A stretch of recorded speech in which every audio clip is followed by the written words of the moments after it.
છોટાઉદેપુરમાં પુરોહિત ફળિયામાં બસપા અને ભાજપના કાર્યકરો આમને સામને જોવા મળ્યા હતા। ચૂંટણી પરિણામ બાદ બસપા અને ભાજપના ઉમેદવારો આમને સામને આવી ગયા હતા, જેથી અજંપાભરી સ્થિતિનું નિર્માણ થયું। જો કે પોલીસનો કાફલો દોડી આવ્યો અને બંને પક્ષોને સમજાવવાનો પ્રયાસ કર્યો। હાલ તો ટોળાને વિખેરવાના પોલીસના પ્રયાસો સફળ રહ્યા છે।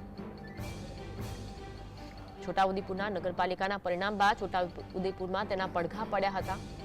બસપા અને ભાજપના ઉમેદવારો આમને સામને આવી ગયા હતા, જેના કારણે વિવાદ સર્જાયો છે, તો જેથી અજંપાભરી સ્થિતિનું નિર્માણ થયું। જો કે તુરંત પોલીસનો કાફલો દોડી આવ્યો હતો અને બંને પક્ષોને સમજાવવાનો પ્રયાસ કર્યો હતો। હાલ તો ટોળાને વિખેરવાના પોલીસના પ્રયાસો સફળ રહ્યા હોય તેવું જોવા મળ્યું છે। પોલીસ દ્વારા સમગ્ર ટોળાને વિખેરવામાં આવ્યો હતો।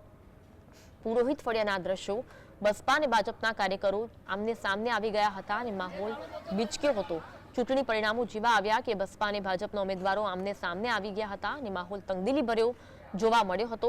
જો કે આ ઘટના બનતા તુરંત પોલીસની ટીમ ઘટના સ્થળે પહોંચી હતી અને બંને પક્ષને સમજાવવાનો પ્રયાસ કરતા દ્રશ્યો જોવા મળી રહ્યા છે। બંને પક્ષને પોલીસ દ્વારા સમજાવવામાં આવ્યો અને ત્યારબાદ મામલો શાંત પડ્યો હોય તેવા પણ અહેવાલ સામે આવી રહ્યા છે। ટોળાને વિખેરવા માટે પોલીસ દ્વારા બંને પક્ષોને સમજાવવામાં આવ્યા હતા અને પોલીસે ફ્યુટ પેટ્રોલિંગ પણ યોજ્યું। હાલ તો ત્યાં પોલીસનો બંદોબસ્ત ગોઠવી દેવામાં આવ્યો છે।